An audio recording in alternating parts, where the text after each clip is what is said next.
రెస్టారెంట్‌లో వెయిటర్‌ని తక్కువ చేసి మాట్లాడినందుకు ఈమె ఎక్స్‌ప్లనేషన్ ఇస్తుంది వినండి అయ్యా. వెయిటర్ అయితే వచ్చారు.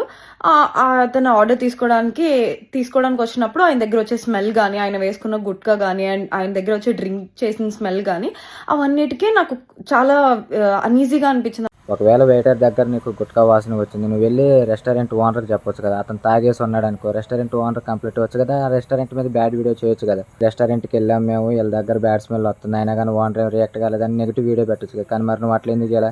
ఎందుకంటే తప్పు నీ సైడే ఉంది. ఓవర్ యాక్షన్ దింక్కుంటూ వీడియో పెట్టినావు.